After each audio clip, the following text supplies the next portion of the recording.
Pensa a mesma coisa, Kleber?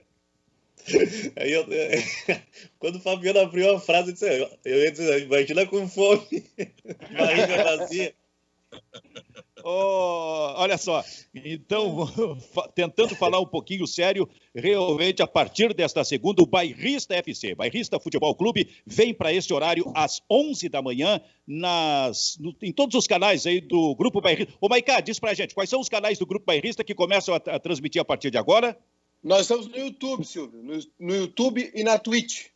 Muito bem. Prioridade agora. É prioridade a partir de agora? Ontem eu senti falta do Maiká nas redes sociais ontem, procurei ele e não entendi, fiquei até preocupado em algum momento. Mas depois eu percebi, cara, o domingo do Maiká foi para tirar as caixas de som lá da arena, né? Porra, pelo amor de Deus, as caixas de som do Cavani, imagina que trabalheira que foi o domingo inteiro para tirar todas aquelas caixas de som. Como disse Daltro Menezes, lá em 68, é para sacudir o Rio Grande, assim, é para espantar o Rio Grande do Sul. A grande frustração foi aquela vez da live do aniversário do Grêmio, a partir de agora, a partir de hoje, nesse horário, você vai chegando conosco aqui para hoje, por exemplo, Kleber... E que o Cavani tinha agradecido, Fabiano Baldassi, o negócio é para estraçalhar a gurizada. Enquanto o Júnior Maiká toma o que é de voltar ainda, porque retornar para a América do Sul para ele agora simboliza uma aposentadoria, um fim de carreira, né? Um final de carreira para ele. Ele acha que ainda tem alguma coisa para disputar na Europa. E aí ele acabou fechando com o Manchester, né? Só que aí é o seguinte, ontem o Manchester tomou 6-1, a repercussão é a pior possível. O Tim Vickery deu uma entrevista lá, que estava lendo agora na Sky Sports, dizendo que beira o desespero essa contratação do Cavani pelo Manchester, porque o Cavani estava lá há quase 3 meses sem clube, né? E foi contratado no último dia da janela. Realmente foi a última das últimas opções do Manchester. E o Cavani fez a opção dele, né, Silvio? Já sabia, o Grêmio já sabia. Antes do Grenal, do Beira-Rio, o Grêmio já sabia que o Cavani tinha recusado. Tanto é que o assunto cessou. E por mim, assim, eu não creio...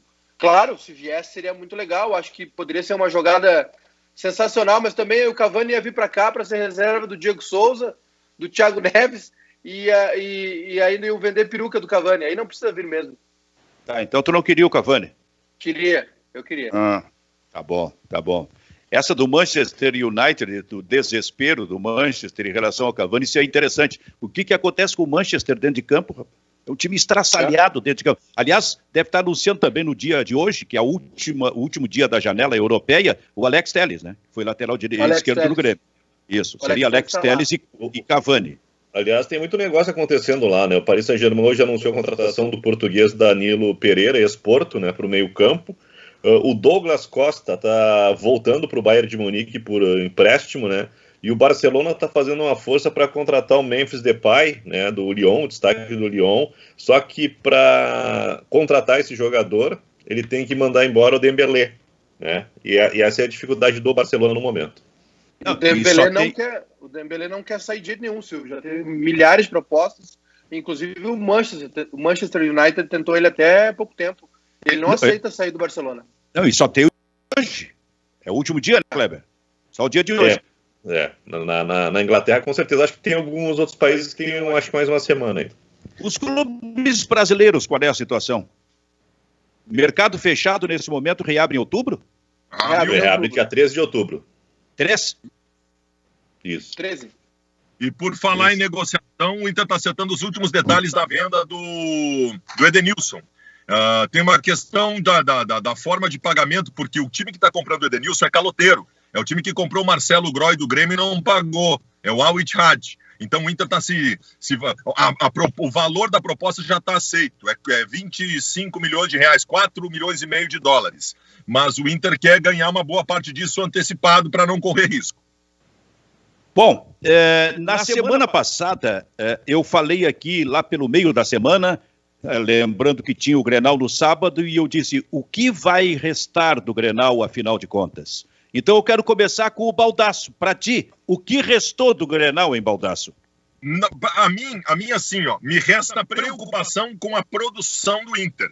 E aí eu vou fazer uma coisa que eu não costumo fazer, que é tratar o Grenal como mais um jogo. Eu não vou aqui comemorar que o Inter empatou o Grenal, não vou comemorar que o Inter voltou a fazer gol em Grenal. Eu vou pegar para mim a análise normal, como se fosse qualquer outro jogo, para entender, mais uma vez, que esse Internacional do Cudê tem uma imensa dificuldade há bastante tempo de produção ofensiva. O Inter não consegue mais chegar ofensivamente, coletivamente na área do adversário. O Inter não tem mais jogadas estabelecidas no meio-campo. O Inter se vale de algumas ações individuais. O Inter não tem retenção de bola na frente. A grande discussão, Benfica, entre os colorados no final de semana foi a seguinte: D'Alessandro deve ou não ser titular? Porque o D'Alessandro mais uma vez entrou e melhorou o meio-campo do Inter. E eu considero isso absolutamente preocupante, simplesmente por fazer uma recuperação do que foi o começo do ano, quando o Internacional se acertou e começou a jogar bem. O Inter do Cudê, quando jogava bem, quando começou a buscar aquela intensidade antes da pandemia, o D'Alessandro foi perdendo espaço. O D'Alessandro nunca foi escalado no meio-campo do Inter pelo Cudê. Ele era escalado no ataque. E mesmo no ataque, o Galhardo daqui a pouco apareceu bem antes da pandemia e tirou o lugar do D'Alessandro. Se o D'Alessandro voltar a ser solução, é porque muita coisa deu errado. Eu tenho muita preocupação com o Inter. O Inter não produz ofensivamente, Benfica. Bom, então a pergunta que eu gostaria de fazer ao técnico Cudê, eu faço para ti. Por que essa queda brutal de rendimento do Internacional? Porque o Internacional não tem plano alternativo. O Internacional está há 40 dias tendo adversários que jogam e marcam da mesma forma. É simples, é muito fácil entender o que todos estão fazendo com o Inter. O esquema do Cudê, que eu considero um bom esquema, ele tem uma mola propulsora que é a saída com os zagueiros. Os adversários estão avançando as linhas, marcando os zagueiros e o Inter não consegue mais sair. Eu estou vendo há 2, 3 jogos o Bosquilha, desesperado, voltando para a intermediária defensiva para tentar ajudar a saída. O Cudê nunca teve um plano alternativo para isso. E eu nem falo de um outro esquema tático. Eu falo daqui a pouco de uma mudança com peças de jogada. O Inter não sai do encaixotamento que foi o setembro até agora. Porque os adversários, tu não precisa ser um grande técnico para olhar o Inter uma vez e perceber o seguinte: olha, se eu marcar os 2 zagueiros ali, acabou a saída de bola deles. O Cudê não encontra saída nisso. Esse é o grande problema.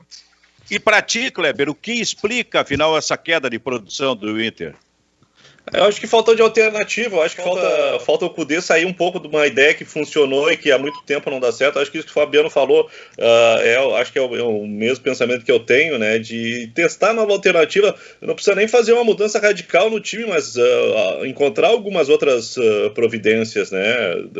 No fim, o Cudê ele recorre às mesmas peças sempre, não tem uma rotação e uma confirmação de algumas pessoas no plantel que poderiam ser mais úteis, né? A gente está falando há muito tempo aí de Johnny, Nonato, Peglo, Praxedes, e a solução dele é sempre Potker, Musto, Lindoso e D'Alessandro. Interessante, o Internacional é interessante. Aliás, um bebe vinho no programa? Não? É suco, pô. Tá. Outro bebe refrigerante, fez questão de mostrar, eu acho que ele deve ter contrato com esse refrigerante aí. Pior que não. Vou tirar a etiqueta aqui desse refri, porque não me paga nada. Então tá. É engraçado que quando a Baré Cola pagava para ele mostrava. Agora que a Baré Cola parou de patrocinar, ele tira. Quando o Dolly Guaraná me pagava, eu mostrava, né? Ninguém vai reconhecer, Baldasso. O líquido preto com a tampa vermelha. Tá bem? Ué? Tu não tinha patrocínio da Minuano Limão também? Não. Grapete? Guaraná Silva. Não, o Reginho, Grapete. O Reginho chegava no boteco, Regisói, ele dizia assim: me dá uma grapete. E já tinha passado tempo, já não existia grapete, né? O atendente dizia: não, nós não temos grapete. Muito bem, então me dá uma cirilinha, que era uma bebida lá de Santa Maria. Aí o atendente: não tem cirilinha. Bom, aí ele dizia para os parceiros dele: vocês são testemunhas. Eu pedi aqui refrigerante, eles não têm. Então me dá um martelinho, por favor. Ele ia pra sacanagem. Mas ainda falando do Inter, já botando uma cara essa parada, o Internacional, nesse esquema do técnico, ele é assim, ó, ele é um time feito por compartimentos, né? Ele tem a ideia dos zagueiros com saída de bola. Aí ele passa para os laterais, que é uma outra forma de jogar lá, que é importante para o treinador do Internacional. Aí ele vem para o primeiro volante, que é mais um departamento, que se movimenta entre os zagueiros. Tenta sair, mas especialmente o Musto se movimenta entre os zagueiros. Ali ele vem com outro compartimento, que é a linha de 3. Talvez o compartimento mais importante desses movimentos do Internacional. E aí ele tem mais um compartimento, que são os 2 atacantes. Então o Internacional é feito de vários compartimentos, mas eles, ô Kleber, antes de eu passar para o Maicá, esses compartimentos não se encontram, né? Afora a questão da qualidade técnica. Isso é coisa muito importante, né? A mecânica de jogo que não se encaixa, né? São setores que não se comunicam e aí, de repente, sobrecarrega. Por exemplo, antes tinha o Guerreiro e o Galhardo que resolviam praticamente tudo. Bota a bola neles que eles dão conta da questão. Depois tu tem o meio campo de alta rotatividade, de velocidade e troca de posição. Isso deixou de funcionar. E no fim tu tinha talvez a coisa mais Odair Hellmann que sobrou do Inter, que era um sistema defensivo consistente. O Internacional nesse avanço de laterais e jogando só com 3 atrás e tentando pressionar o adversário, tornou a defesa vulnerável. Ou seja, o Internacional tem problemas em todos os setores, né, Silvio? Pois é, cara. E aí, Maicá, nós chegamos nisso que a gente tem visto no Internacional. Aliás, isso de alguma forma passa pelo Grêmio também, que a gente vai tratar daqui a pouquinho aqui no programa.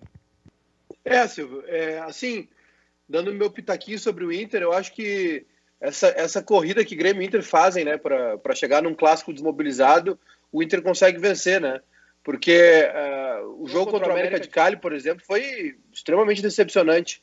E eu tô vendo o Inter num momento parecido com o do Grêmio um tempo atrás, de 4-2-3-1, o Grêmio tentando fazer algumas coisas sem ter as peças para isso. Acho que algumas coisas saturaram rápido demais no Inter. E aí o Inter não consegue jogar da maneira como jogava, entendeu? Muito do que o Inter fez naquele começo do ano, que chamou muita atenção, que realmente despertou... todo mundo foi olhar para o Inter, o que estava acontecendo, os jogos de Libertadores, aquele gol do Marcos Guilherme a 200 por hora no Beira-Rio, aquilo tudo meio que foi se perdendo, né? É claro que tem uma série de fatores, lesões, o Inter está com lesões também, desentendimento político, isso tudo afeta, o Inter se desmobilizou, né? E parou de jogar de uma certa maneira também. Eu acho que tem alguma coisa do Kudê ainda assim, de por exemplo, assistência em Musto, às vezes Musto e Lindoso, ele demorou muito para colocar o Moledo, né? Algumas coisinhas, tipo assim, por que não? O Léo Borges está apto para jogar na Libertadores e não para jogar um Grenal. O Heitor foi a última solução para lateral direito e jogou bem o Grenal. Então, algumas coisas que passam pelo Kudê também. Mas eu acho que o problema do Inter é uma coisa meio generalizada, assim. Eu acho que passa por jogador, direção, né, pela comissão técnica. Houve uma desmobilização, digamos assim, no Inter, né? E isso, claro, acarreta em problemas ofensivos também, problemas táticos.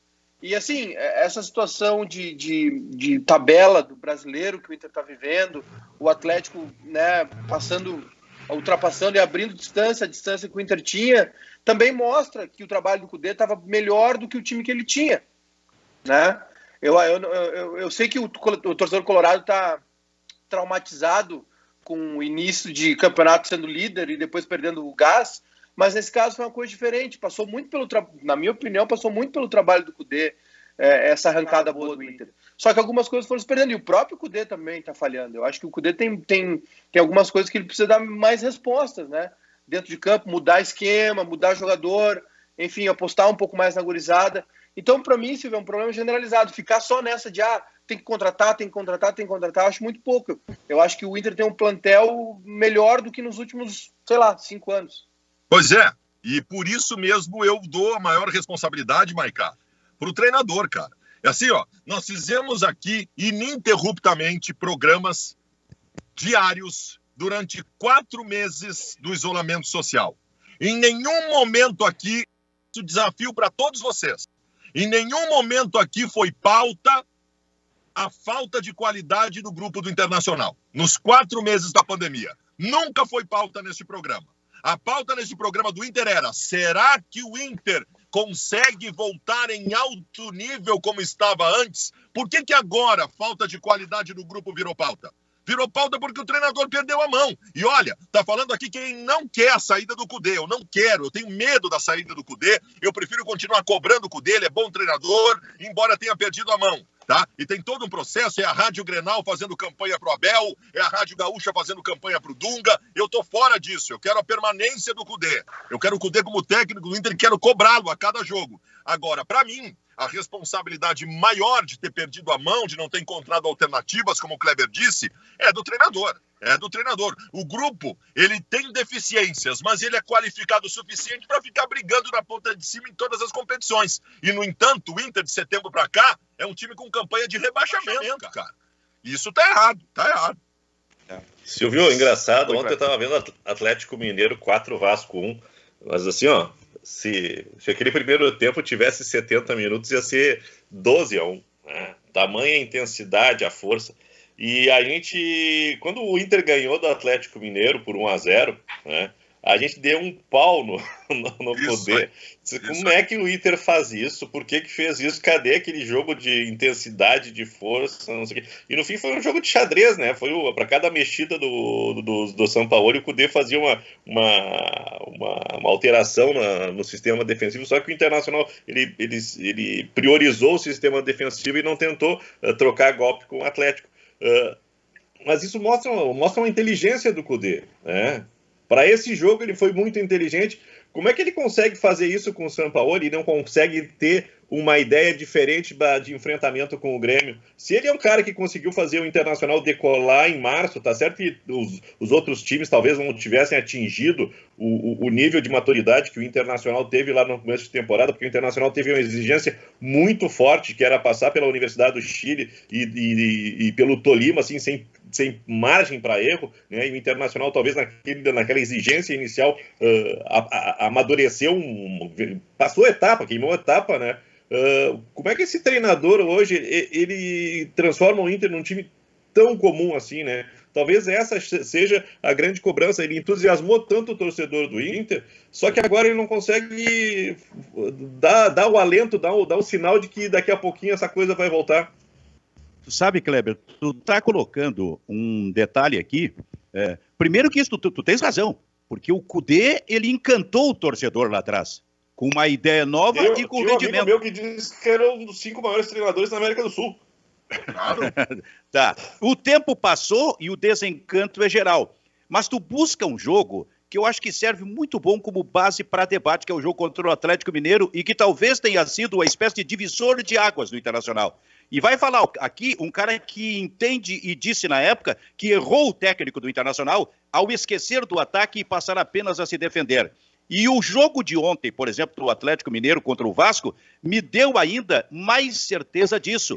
Porque eu também disse naquele momento que o problema, e é interessante isso, maior não era apenas o Inter esquecer do ataque e passar apenas a se defender, foi a inoperância do Atlético Mineiro.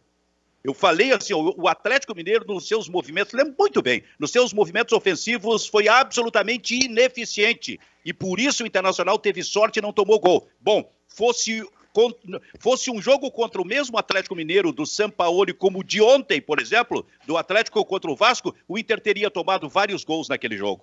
Para comprovar para mim que houve um erro do técnico ao estabelecer aquela ideia de que a partir de agora é só se defender, não vamos mais atacar. Mas o mais interessante, viu, Baldasso, é que parece que aquilo ali, para mim, foi uma espécie de divisor de águas para o Internacional. Porque a partir dali o Internacional deve ter jogado bem. Para menos. Para mim, a partir dali o Inter deve ter jogado bem 1 ou 2 partidas, jogou mal a maior parte dos jogos e passou o mês de setembro daquele jeito, cara, ganhando um jogo apenas. Com a falência tática completa. Isso. Uma falência tática completa. O mês de setembro foi um mês de um time do Internacional de balão do sistema defensivo para frente, tentando o pivô de um centroavante que não tem essa característica, que é o Abel. Foi um mês de pouca retenção de bola na frente. O Inter só mantém bola na frente quando entra o D'Alessandro. Foi um mês de chuveirinho na área, de todas as formas, botando a bola na área sem nenhuma ciência, apenas por botar a bola na área.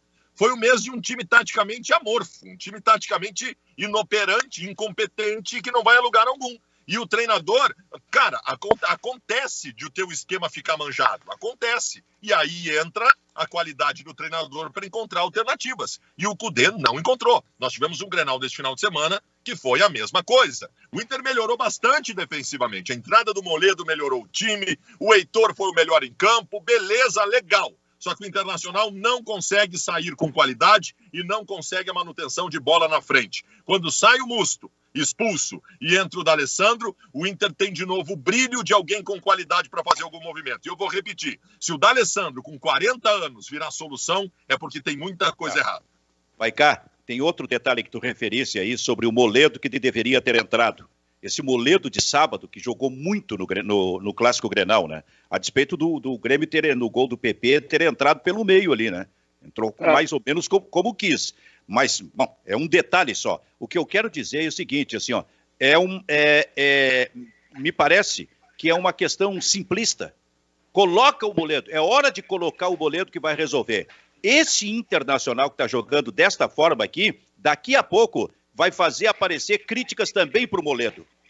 Porque, cara, esse tipo de rendimento, de experimento desse modelo de jogo que é do técnico do Internacional, seguindo dessa forma, vai engolir todo mundo, inclusive o Moledo, que de uma hora para outra passou a ser a solução defensiva do Internacional. Então, infelizmente, vai sobrar para ele também. Tá, mas o que a gente imagina a partir de agora? A gente se tira o treinador, se imagina que ele possa estabelecer uma reação? É isso, esse treinador que deu resposta lá atrás me mostrou o seguinte, ele tem condição de dar resposta. Agora, ele precisa enxergar algumas coisas. Musto definitivamente não dá mais. Lá atrás também eu usava a expressão submisso à hierarquia.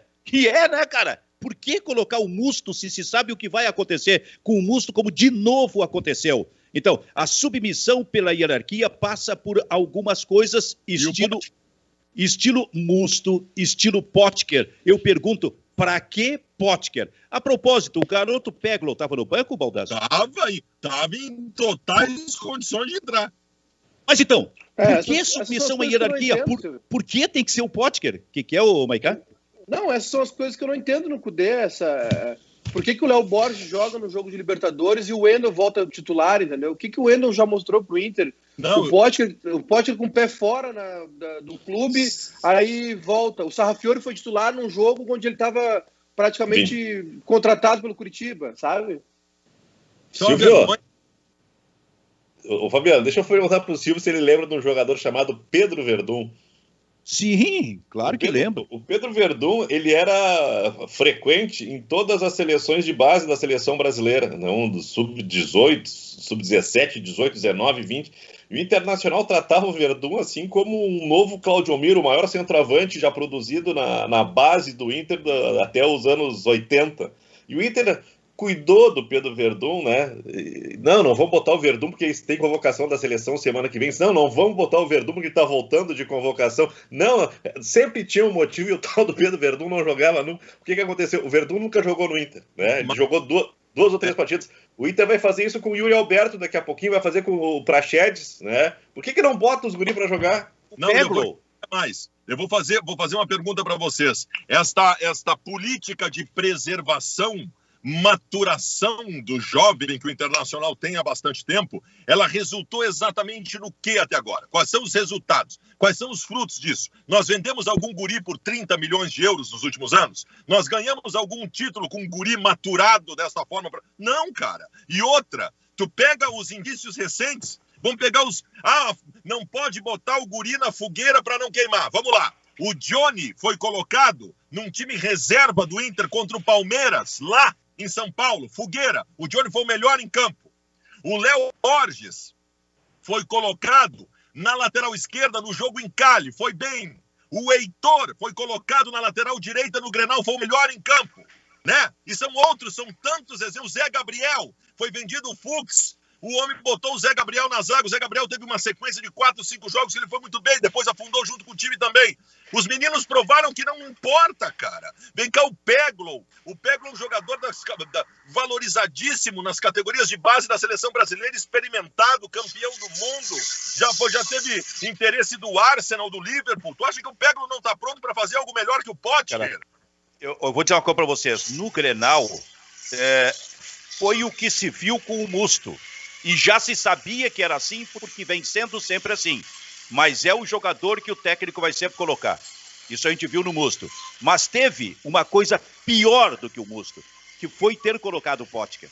Eu pergunto para quê? Há quanto tempo o Potker está aqui? O que a gente vê do Potker? Então, aquele momento, inclusive para mudar o modo de jogar do ataque do Internacional, era para ter colocado o garoto Peglow, cara. Que jogou umas 2 partidas e foi bem, mas está arquivado porque tem que entrar o Potker. O Potker, ele recebeu... Se criou uma imagem no primeiro semestre de que agora sim o Potker vai dar resposta. Fez uma pré-temporada maior, o Potker tá fininho e vinho em mais. Tá, beleza, ok, vamos dar oportunidade pro Potker. Voltou da pandemia, nossa, o Potker treinou muito bem, o Potker tá pronto. Aí, ok, eu também queria ver o Potker, também queria ver.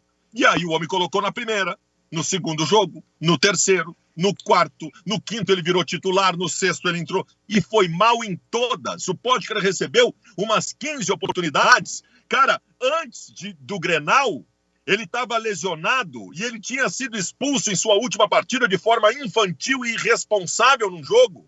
E saiu para lesão, foi para venda, comprou cigarro, voltou e de novo é o principal nome do ataque, cara. Não existe isso, cara. Isso lesa o clube. Não botar o Cezinha quer ir embora do Inter, Benfica. O Cezinha, chamaram o Cezinha para jogar o Sub-20, o Cezinha disse, não qual era, aproveitando o profissional, não vou qual é a posição do Cezinha? 10. Mas o Inter não precisa. Não Exato, cara. Não precisa. Exato, é isso aí, cara. Tá. Só tem o D'Alessandro como, digamos, o 10 tradicional, com 40 anos de idade. Mas não precisa, porque a gente bota o D'Alessandro quando tiver faltando 15 minutos. Aí ele vai estar com fôlego, vai dizer. Essa é a ideia do Internacional. E tem outra ideia nova que está funcionando também, Lindoso e Musto juntos. Exatamente. Mas sabe, cara, que vocês falaram em garotos, Júnior Maicá. O Grêmio não vai vender o PP, hein, cara? Será, hein? Não vai. Não dá tempo. Tu me garante? Garanto. Agora, hoje não. Não, na virada do ano tu volta a falar, agora não. Agora não. Hoje não. Hoje não. O pior hoje é que ele vai. O pior é que ele está com esse sofrimento hoje, mas o sofrimento pode voltar daqui porque nós estamos em outubro, cara. Daqui a 2, 3 meses já volta o sofrimento, é isso? Quando reabrir a janela, né? É um pouquinho para frente, eu acho que não vai ser dezembro, né? Janeiro lá, né? Janeiro. Vai ser um pouquinho para frente, Um pouquinho mas aproveita bem esses 3 meses. Eu vou dizer, o que eu ia dizer, inclusive o Grêmio já se mexeu aí, viu? O Grêmio já se mexeu, já tem o nome do substituto que quer, ele atua no Brasil, enfim, já passou por aqui, enfim, não posso dar muitos detalhes ainda porque não tenho, né, segurança dessa informação, mas... Quem é que tem boa lembrança aí? Já atua no Brasil, já passou por aqui. Baldasso ou Kleber? Quem é que tá melhor de memória aí? Que atua no Brasil? Atua no Brasil e já passou por aqui. Thiago Neves. Luan. Luan. Não é o Luan, não é. Mas, Silvio, o Grêmio teve... Vamos avançar um pouquinho mais. É o Juliano, cara. É o Juliano. Não, ele não atua aqui. O Juliano não atua aqui. Não atua aqui, ele diz que atua no Brasil, só que o Maicá está dizendo que já tem um substituto. Ora, se já tem um substituto, é pro PP. Não, já tem o nome, O Grêmio já tem o nome. Tá perfeito, já tem o nome para substituir o PP. Portanto, joga naquela função. Então, o Maicá virou cofrinho da informação, agora é isso? É o Pedro Rocha. Tem até estátua em Porto Alegre. Ou é o Renato. Opa, Pedro Rocha. O Grêmio vai contratar o laçador. O Grêmio vai contratar o laçador. Com ou sem máscara? É o Renato. Tem estátua, é o Renato, ponteiro. Só que o Renato vai fazer outra função agora, pela esquerda. Ô, Silvio, não, é que assim, o Grêmio tá trabalhando já com essa hipótese realmente da saída do PP. O Porto tem dinheiro, porque tá vendendo o Alex Telles. Queria o PP para essa janela já, para agora, né? mas não vai dar tempo, porque ele teria que ir a Portugal fazer exames e tudo mais. Então, a probabilidade do PP ser vendido hoje é muito pequena. E ele também, o PP tuitou um negócio lá depois do Grenal, ainda no vestiário lá, ele colocou lá um tweet lá, The Last Dance, né, que é o nome da série lá do Michael Jordan. Não sei se ele se referia ao último jogo dele ou ao último Grenal. Acho que ele está falando em relação ao seu último Grenal que ele disputa, né? Mas a informação é que o Porto realmente tem muito interesse no PP, vem negociando, o Grêmio não baixa de 20 milhões de euros o pedido, o Porto chegou a 15, né? 20 milhões de euros é o que o Porto vendeu o Alex Telles, aproximadamente, a informação, o valor, né, que se trabalha lá é esse, que o Manchester pagou 20 milhões de euros. E agora, sobre o PP, Silvio, e sobre o Grenal, o Grêmio tem a sorte... Não, para aí. Eu quero sobre o Pedro Rocha. Já que tu trouxe a informação, tu deve ter mais detalhes. Nós vamos ter que esgotar isso aí. Tá, é assim, ó, uma fonte muito confiável, né? Perguntei para ele, perguntei sobre o Juliano e ele disse, ó, ainda não tem nada, mas vou te dizer outro nome que o Grêmio trabalha, que é o Pedro Rocha. Mas assim, o Flamengo quer que o Pedro Rocha fique, né? O empréstimo do Pedro Rocha termina em dezembro, né? Com o Flamengo. Ele pertence ao CSKA, né? Ele tá no CSKA Moscou, né? É esse o time dele, né? É o CSKA. Ele o CSKA. E o empréstimo dele termina em dezembro. E aí vai ter uma outra rodada de negociações. Para comprar é muito caro, é 10 milhões de euros. O Flamengo quer que ele fique, né? Já tem uma conversa também. E aí tem essa disputa, mas o Grêmio tem o substituto ideal aí, que é o nome que o Grêmio gostaria de ter para o lugar do PP, seria o Pedro Rocha, mas tem toda uma negociação pela frente, né? Para trazê-lo para cá, com o time da Rússia, ver se ele não vai renovar com o Flamengo, né? A gente sabe, o Pedro Rocha tem um apego especial por aqui, ele começou a jogar mais agora com os rodízios que o Domenech faz, ele passou bastante tempo no banco, né? Tá na ponta dos cascos, a informação que essa fonte me passou é essa, que ele tá na ponta dos cascos e demora um tempinho de readaptação, mas que para ele já foi, agora ele tá jogando realmente, tá com um ritmo de jogo, e aí esse seria o nome. Mas assim, o Grêmio precisa fechar a negociação lá na frente, né? Precisa vender o PP, muita coisa, mas o nome que o Grêmio gostaria de ter para substituir o PP seria a volta do Pedro Rocha. Quer dizer, tem muito capítulo para ser assistido. Agora, Kleber, tu quer ver uma coisa? Não é fácil substituir o Everton. Olha, cara, eu diria que é muito complicado, muito difícil. E eu achei que o Grêmio ia viver por momentos, por não ser fácil, um drama em relação a isso aí, mesmo sabendo de todo o potencial do PP. Mas o PP está me surpreendendo positivamente. Não apenas por mostrar a qualidade dele, mas por assumir essa condição de protagonista desses movimentos de ataque. É como se ele batesse no peito e disse, é comigo. E aí a bola vem para ele, ele vai para cima, ele tem velocidade, ele dribla como o Everton da ponta para o meio. Então, essa me parece ser, nesse momento, a melhor notícia do Grêmio, em ter no PP um bom substituto realmente para o Everton, hein, Kleber? O PP, eu não sei se ele pegou um atalho ou pegou o caminho mais difícil, mas ele se consagra a partir do protagonismo nos Grenais, né? Coisa que o Everton, por exemplo, não tinha. O Everton criava a jogada, mas não decidia o clássico, né? O Everton talvez fosse muito mais garçom, muito mais o jogador da assistência do que da conclusão. Já tem mais gol do que o Everton em Grenal. Exatamente, né? Exatamente. E talvez num curto espaço, onde o Grêmio não vem bem, né? O PP ele consegue se salvar, né? E talvez ele consiga ser o que o Everton foi durante muito tempo. O time tá mal, bota a bola no Everton que ele vai resolver pra gente. E o PP tá fazendo isso, pelo menos em Grenal. E tomara que essa confiança que ele pegou, esse alto astral, né? E esse protagonismo sirvam também para Libertadores, Copa do Brasil e a sequência do Campeonato Brasileiro, porque o Grêmio carece de uma mecânica de jogo de qualidade ofensiva. O Grêmio durante muito tempo resolveu o gauchão na diferença técnica de estrutura contra times pequenos e deu a impressão de que o Diego Souza poderia ser um jogador que resolvesse também no Campeonato Brasileiro. Nada disso. Quem está resolvendo é o Alisson, né? Muito contestado pela torcida, né? Uma espécie de patinho feio, e agora o PP. Ô Baldasso, sobre essa questão do PP, o nosso amigo Potter, Luciano Potter, foi surpreendentemente genial depois do Grenal. Eu digo surpreendentemente é para provocar, para sacanear mesmo. O Potter tem lá o seu talento. Claro que não é o nosso. Ele dificilmente vai alcançar o estágio que nós alcançamos. Mas ele tem lá o seu talento. E foi surpreendentemente lúcido, porque ele colocou no Twitter assim, atenção, eu acho que é Futebol Clube do Porto, né? Portugal. E botou lá, e marcou. Este aqui é o jogador. Este PP já tem mais gols do que o Everton em Grenal. Então eu estou usando outras palavras, mas foi isso que ele quis dizer. Esse é o jogador para ser imediatamente contratado por vocês. Não, é outro nível, é acima da curva, como era o Everton. Eu também imaginei que fosse demorar mais tempo, mas, cara, eu vi acho que demorou demais para o PP aparecer. Eu acho que o Grêmio perdeu uma oportunidade incrível de ter juntos no time o Everton e o PP, que o Renato nunca quis fazer. O Renato nunca quis Everton e PP juntos no time, e eu acho que o gremista perdeu com isso, porque o PP, assim como o Everton, é de outro nível, é de outra classe. Este é o Bairrista FC, em novo horário, a partir desta segunda-feira. Você vai conferir aí, a gente vai informar o tempo todo nos canais do Bairrista, a partir das 11 da manhã. Aliás, Kleber? Aliás, como o Renato perdeu tempo nessa temporada, né? Perdeu num modelo tático, ficou preso ao modelo tático. A torcida durante muito tempo queria Alisson, PP e Everton, né? Renato o tempo todo apostou no Diego Souza, e o Renato ele fez uma reclamação sábado, depois do Grenal, dizendo que era muito difícil, que não tinha tempo para fazer isso, para fazer aquilo, né?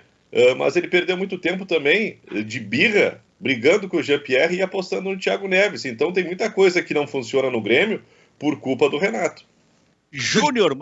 Ô, Benfica, deixa eu dizer uma coisa para vocês. Nós passamos meia hora do programa aqui dando pau no Inter, e o Grêmio agora, e o PP, e não sei o quê. O Grêmio não jogou nada, o Grenal também. Vamos deixar claro isso aí, né?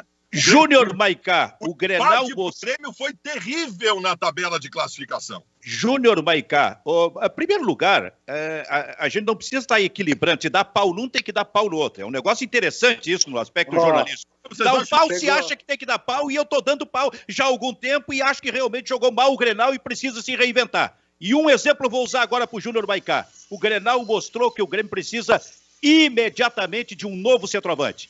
Porque esse que o Kleber referiu aí, e que eu cheguei a elogiar, foi bem no Campeonato Gaúcho, mas simplesmente desapareceu, e está vivendo o Diego Souza de alguns movimentos, tipo a participação no gol do PP, ou um cabeceio que ele deu para trás na partida pela Libertadores, que o PP fez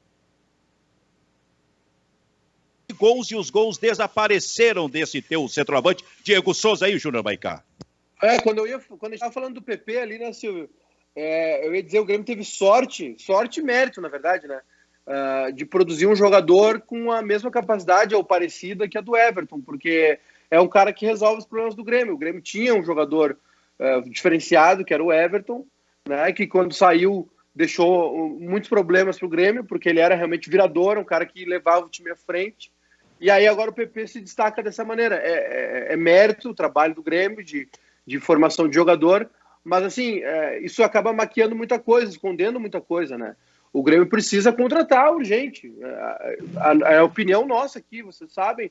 A gente está falando desde o início do ano que o Diego Souza não é suficiente, né? E o Diego Souza está num ponto onde ele já meio que atrapalha o time, porque é muita lentidão para virar uma bola. O Moledo teve uma hora no Grenal que o Moledo faz um ombro a ombro nele, e o Diego Souza parece que vai deslizando numa pista de gelo, assim.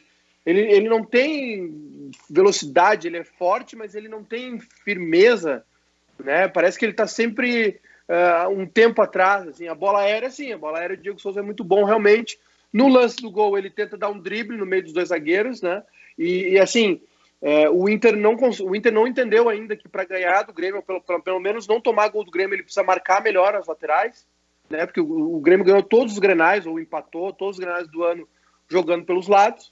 O Grêmio esse é o estilo de jogo do Grêmio, e ainda mais agora sem Michael e Jean-Pierre, por dentro o Grêmio não existe mais, porque o Diego Souza não faz isso, né? Não faz esse pivô. Eu até fiz um vídeo, Silvio, falando sobre o Grenal depois, que é justamente isso. Para mim, o Grêmio tem 3 problemas que ele precisa resolver. Um é o substituto do Michael, né? Que até naquela entrevista pós-Chile lá do Romildo com o Renato, a gente perguntou para eles, pro presidente, não demorou demais para o Grêmio fazer a reformulação, não demorou demais para o Grêmio contratar, ou pensou mal esse ano. Ele até falou, o Grêmio está numa reformulação, não se preparou tão bem, foi algo assim na resposta. E isso passa por depender do Maicon, né? Um jogador que já no ano passado já não tinha condição física. Então o Grêmio não pensou no substituto do Maicon, precisa contratar, porque não é o Robinho e não é o Darlan, talvez um dia seja, mas ainda não é. O Grêmio precisa se resolver com o Jean-Pierre, ver se ele vai jogar ou se não vai jogar, se ele tem que conversar com o Renato, se ele precisa ficar mais em casa, agora tem o lance do Covid. E a terceira coisa que o Grêmio precisa fazer, porque assim, defensivamente o Grêmio está bem, na minha opinião. Defensivamente com o Jeromel e o Kahneman, com o Orejuela e ainda o Cortez ainda é titular, na minha opinião. E o Lucas Silva, aquele meio de campo ali, precisa ser melhor ensaiado, mas eu acho que com o Lucas Silva entre as duas linhas, ou o Matheus Henrique, e o retorno do Jean-Pierre, por exemplo, o Grêmio já muda de figura. Jean-Pierre e PP de um lado, Maicon e Alisson do outro, com o Orejuela. E aí a terceira coisa, claro, para mim, o Grêmio não tem esse jogador, não tem no plantel. O Grêmio precisa contratar um centroavante, precisa contratar um atacante, né, bom, com qualidade, com retrospecto. Não pode ser, o Grêmio não pode, né, precisa avaliar muito bem essa contratação, porque o Grêmio sempre erra muito nessa contratação. Talvez o centroavante que mais deu certo foi o que o Grêmio menos tenha gasto, que foi o Jael. Então o Grêmio precisa contratar, sim, o centroavante. Urgente, assim. Para mim, o principal problema do Grêmio hoje é esse. Contratar um centroavante. E se o Grêmio conseguir trazer o Juliano e conseguir fazê-lo jogar na função do Maicon, por exemplo, já é um acréscimo imenso. Ô Kleber, por favor, dá um pau no Grêmio aí por exigência do Baldasso para empatar esse jogo, por gentileza. Um absurdo, Kleber. Esse time é um absurdo. 15º. E o Renato diz que vai decolar, que vai pegar cavalo paraguai. Olha, o Grêmio não tem mais condições de lutar pelo título, é mais um campeonato que o Grêmio bota fora e a torcida ainda cai na esparrela desse treinador que não ganha nada desde 2017. É uma vergonha, é todo jogo o mesmo discurso. Cadê o Jean-Pierre, cadê o Maicon, cadê o departamento médico? Não tem ninguém para indicar algum reforço novo pro Grêmio. Cadê o Elias que está há 8 meses sem assinar contrato? O Grêmio é uma vergonha, tá bom assim? Tá bom, Baldasso? Ou quer mais alguma coisa? Essa é a linha editorial. Essa é a linha editorial que eu sonho. Qual? Se dá pau num, tem que dar pau no outro, necessariamente. Não é, cara, que o Grêmio não jogou nada. O Grenal também. O empate pro Grêmio foi pior do que pro Inter. Aí outra coisa, mas o empate... Fala, Macá. Não, é que o empate passa por um erro pessoal, né? Uma falha individual. Tá, mas tu acha que o Grêmio estava jogando muito mais que o Inter? Não estava, mas a situação da tabela passa por um erro individual. O Grêmio não está jogando bem. O Grêmio só jogou bem o Grenal do Beira-Rio. O Grêmio não jogou bem contra a Católica também na vitória aqui na Arena e não jogou bem o Grenal agora. E no jogo contra o Atlético Mineiro foi uma vergonha. Impressionante, Maicá, como tu tá parecido mesmo com o Boulos. E o Kleber com o Klopp, os dois estão... Eu preciso encontrar alguém para ficar parecido com o Baldasso. Eu não encontrei, hein? Tá difícil. Mas vocês dois estão muito parecidos. Vocês têm alguma coisa para indicar em relação ao Baldasso, que ele é parecido, Kleber? O Baldasso sempre foi um cara bonito, né? Eu sou parecido com o Mano Menezes. E tá muito bem no Bahia, aliás. Tá muito bem exatamente. No Bahia, exatamente. Aliás, vocês dois estão mal. Vocês estão dando pau no Bahia, mas tem que reconhecer a campanha do esporte, hein? 5º colocado. Jair Ventura é o principal responsável, um técnico que estava engavetado aí, né, com sangue nos olhos, fome de viver, mas ninguém está elogiando o Thiago Neves. Ontem bateu um baita escanteio. E outra coisa, o Botafogo, cara... Quando o Inter pegou o Botafogo, cuidado com os guris do Botafogo. O Botafogo é a sensação do campeonato. Foi olhar a tabela do Botafogo, é lanterna ou vice-lanterna. Então eu vou dizer aqui no programa que tem 2 times que pararam o Atlético Mineiro no Campeonato Brasileiro. O Internacional e o Botafogo. Eu não sei se isso quer dizer alguma coisa. Ô Silvio, falando em Atlético, ontem eu também assisti o Atlético e Vasco. É impressionante o time do Atlético. Tudo bem, joga um campeonato só e tal, mas eu acho que o torcedor, e principalmente o torcedor gaúcho, tá? O torcedor gaúcho, ele tem uma síndrome de Paulo Pelaipe, que todo mundo é alguma coisa com grife. Ah, é o Celso Roth com grife. Ah, é o Caxias com grife. Ah, é não sei quem com grife. Aí eles ficam nesse folclore e não enxergam o óbvio. Ontem tinha torcedor do Grêmio enchendo o saco. Ah, esse time só ganhou do Grêmio porque o Grêmio estava com o time misto. O Grêmio tomou um passeio do Atlético Mineiro, que era 30 do primeiro tempo, que ele estava dando bico pro lado, dentro da área, dentro da grande área de defesa. O Atlético tem um treinador que manja muito, que não deixa os caras pararem de maneira nenhuma. É claro que a parte física está contando, né? Talvez se ele estivesse jogando mais competições, ele tivesse que contratar mais gente. Ele tem uma jogada que é nessa saída, ele puxa o Guga, o lateral direito, como terceiro zagueiro, bota o Hever para dentro e fica o Júnior Alonso e o Guilherme Arana vira um meia atacante. O lateral esquerdo fez gol ontem de novo. Contratou só jogador de mercado emergente. O Soteldo no Santos é coisa dele. O Alan Franco no meio de campo. O Savarino na ponta direita. E a recuperação do Sacha passa pelo Sampaoli também. Vai ser muito difícil o Galo perder o campeonato. Vai ser difícil, e essa questão, ela não é uma questão só paralela, ela se torna principal do Galo ter menos competições para disputar. A Benfica foi olhar hoje de manhã a sequência do Inter da quinta-feira agora, dia 8 de outubro, até dia 31 de outubro, o Inter tem 8 jogos. 8 jogos em 23 dias, Benfica. Isso é mais do que um jogo a cada 3 dias, cara.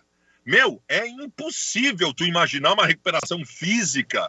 Tu vai ter que... O Cudê vai ter que encontrar soluções para o Internacional em meio a um processo em que ele vai ter desgaste de jogador, vai ter que deixar jogador de fora num jogo para botar no outro e alternando o time titular e reserva. Em meio a toda essa dificuldade, ele vai ter que encontrar soluções para o Inter. Porque, cara, 8 jogos em 23 dias é desumano, velho. O Internacional só... Silvio, acho que o Inter só teria solução com essa exigência do calendário apertado se tivesse garotos no grupo à disposição, né? Que pode ter um pouco mais de resistência, dá para dar fôlego para os mais veteranos, mas não tem. É o que eu ia falar. A melhor frase, Maiká, a melhor frase que eu ouvi foi de um torcedor que entrou na minha live e disse o seguinte: só pode reclamar de grupo curto quem usa todo o grupo.